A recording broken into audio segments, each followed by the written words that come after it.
Bonjour à tous, on se retrouve aujourd'hui pour une nouvelle vidéo. Je l'ai jamais fait et en même temps je me dis c'est tellement pas la première chose à laquelle je pense. Aujourd'hui j'avais envie de vous recommander des livres pour le printemps. Je sais que pour l'automne on a tous des petites lectures en tête. Pour l'été on a Beach Read, on a tellement de livres. Pour l'hiver on a un certain mood. Mais le printemps, est-ce que quelqu'un a pensé à Madame Printemps? Est-ce que quelqu'un a pensé aux petits oiseaux dehors qui chantent? Non. Et vraiment hier je me suis dit mais quel livre donne cette vibe de voilà, le soleil revient, il y a des petits oiseaux dehors, on est content. C'est pourquoi j'ai fait une liste de 14 livres. La moitié évidemment c'est des livres qui ont une couverture rose et qui me font penser à des fleurs et donc au printemps. Mais je vous assure il y a une logique derrière ça et la plupart des titres ont été traduits en français ou quelques-uns vont sortir courant mars-avril, donc tout devrait bien se passer pour vous. Ma première recommandation c'est Fable de Adrienne Young qui a été traduit en français par l'aventurière des mers. Dans le résumé il parle pas de piraterie ou quoi, mais d'après ce que je sais il me semble qu'il y a quand même une histoire de pirates ou alors j'ai mal compris et il s'agit d'un autre de ses livres. Et en gros on va donc suivre Fable qui a 16-17 ans, enfin bon l'âge d'une héroïne YA et qui a toujours vécu gentiment sur la mer et elle va chercher à rechercher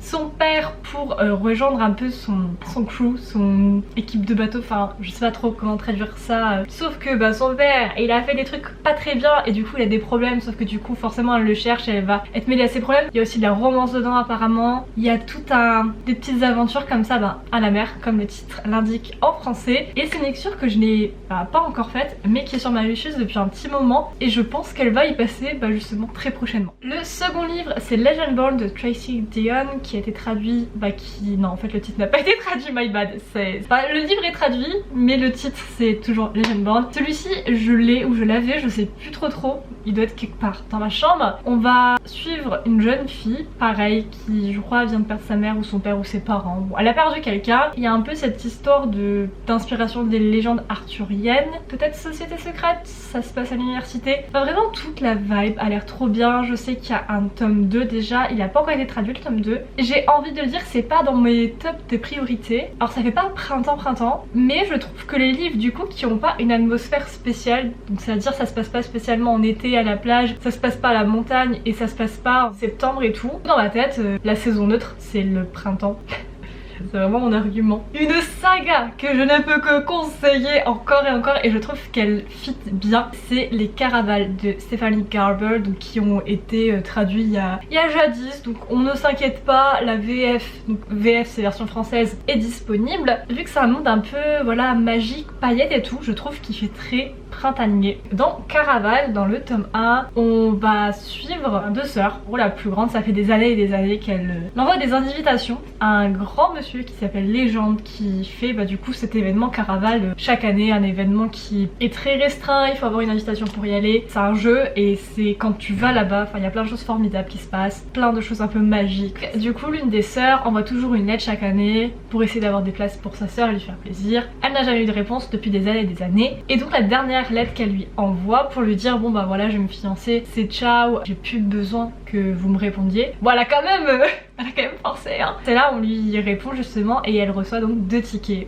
pour aller à cet événement avec sa sœur et évidemment il va se passer plein de choses et je vous jure que l'atmosphère, j'adore l'écriture de Stephanie Garber, juste il y a vraiment de l'atmosphère magique, un peu cette ambiance cirque. Alors c'est pas un cirque, entre un carnaval et un cirque, c'est trop bizarre mais du coup je l'associe énormément à cette vibe de février, mars où les gens se déguisent, où c'est mardi gras etc. Une lecture que j'ai faite il y a pas très longtemps, c'était The Bridge Kingdom et qui va être traduit en français sous le nom du Pont des Tempêtes. Il va sortir le 3 mars, donc je crois qu'il sera déjà sorti en fait quand vous verrez cette vidéo. La couverture, j'arrive pas à savoir ce que j'en pense parce qu'elle a aucun rapport avec la couverture originale, mais je pense que c'est pas plus mal. Mais donc dans ce livre, comme le nom l'indique, on va être beaucoup basé sur un pont parce que le pont est très lié à la politique des membres et tout, mais bon c'est beaucoup aussi basé sur la romance même s'il y a énormément de politique qui est quand même bien fait. On va donc suivre vraiment une histoire des plus banales dans le monde de la fantasy, mais on va en gros avoir Lara qui est une héroïne qui a été élevée depuis son enfance pour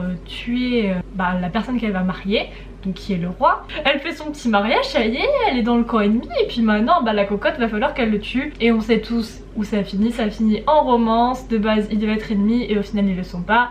mais évidemment il y a des problèmes de stratégie, que ci, que ça. Ça c'est le plot, moi j'ai beaucoup aimé, d'ailleurs j'ai exprimé mon avis, j'ai fait un discours sur mon avis. Je vous ai déjà donné mon avis un peu plus en détail sur un anti-vlog que je vous mettrai ici même. Un autre livre, lui je peux entendre qu'il fasse pas très printemps et qu'il fasse peut-être plus. Mais en fait j'essayais d'y réfléchir. Et je me disais est-ce que je le verrais plus dans une catégorie hiver. Mais vu que ça se passe à Londres et que Londres au final la météo est toujours pareille. Enfin je veux dire il n'y a pas un moment où il fait grand soleil et un moment où il y a petite feuille automne. Enfin il fait toujours gris en fait. Donc je me suis permise de le laisser dans la catégorie printemps parce que je veux le recommander et aussi parce que vu que c'est un monde, enfin c'est un système magique quand même si ça se passe à Londres et je trouve que la magie c'est un peu au-delà des saisons, vous savez ça dure plus longtemps que les saisons. Bon bref, c'est juste parce que je veux que les gens lisent ce livre et qu'on en, même pas qu'on en parle mais juste que, après moi je dis ça, je l'ai lu hyper en retard ce livre. Donc le fameux livre en question c'est The Clockwork Angel de Cassandra Clare, donc qui est le premier tome de The Infernal Devices et le premier tome a été traduit. Alors la traduction du titre est vraiment bizarre.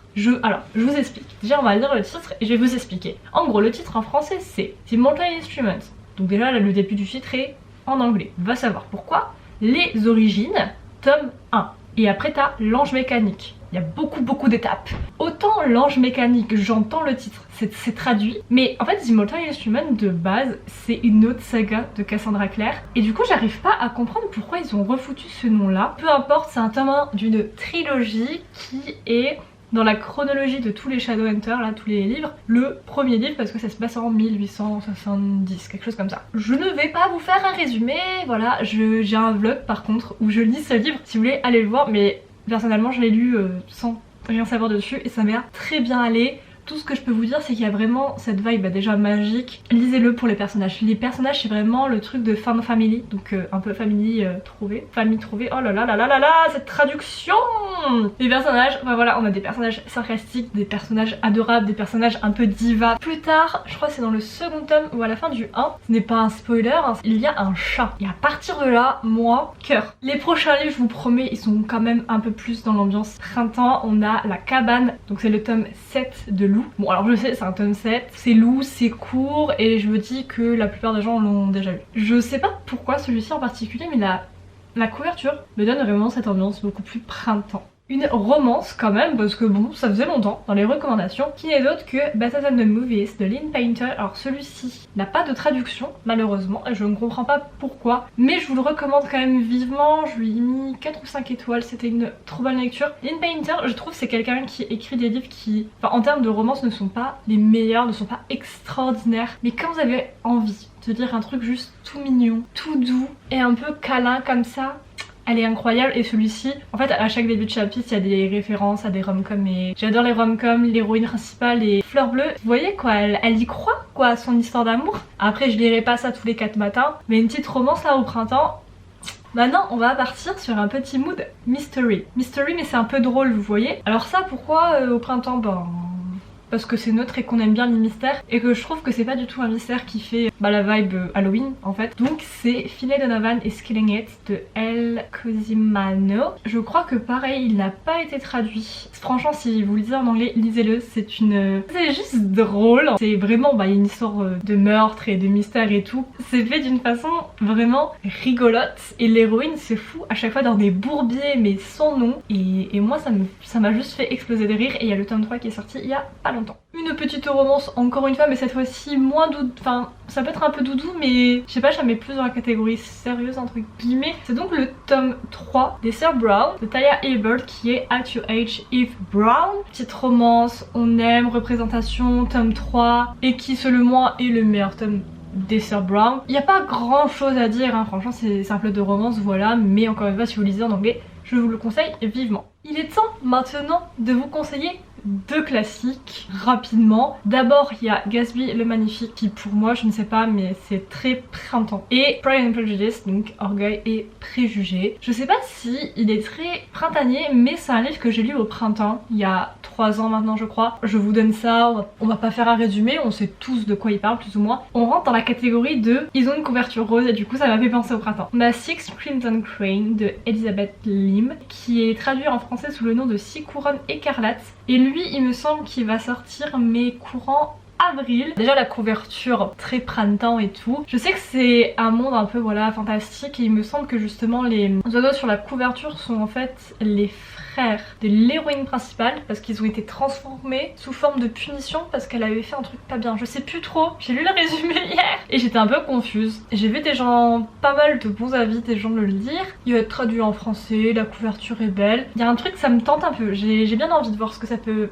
donner. Dans la même vibe, on a Daughter of the Moon Goddess. Dans ma tête, il était hyper récent, mais en fait, je crois que c'est le tome 2 qui est hyper récent. Et je me suis dit, bah, il est pas traduit. Et en fait, si, il a été traduit sous le nom de la fille de la déesse de la lune. Alors, je sais pas s'il est sorti ou pas encore, mais en tout cas, il est traduit, donc c'est très bien. Pareil, la couverture très printanière, c'est inspiré de la mythologie chinoise, donc avec la déesse de la lune. Donc apparemment, notre héroïne a vécu sur la lune. Déjà, à partir de là, c'est quand même plutôt sympathique, j'ai envie de vous dire. En fait, c'est le genre de livre, c'est nul à dire, mais même si les couvertures me donnent trop envie. Et le dernier livre, c'est Sorcery of Thorn de Margaret Rogerson. Bon, alors déjà, il a été traduit sous le titre de... En fait, c'est le même titre. Moi, je cherche pas à comprendre les traductions en français. Je l'ai lu il y a 2 ans, je crois. J'avais mis 3 étoiles. J'avais pas trouvé le concept extraordinaire. Je trouve que pour un livre que justement j'ai mis 3 étoiles et qui était en mode pas foufou, je m'en souviens de ouf. Et là,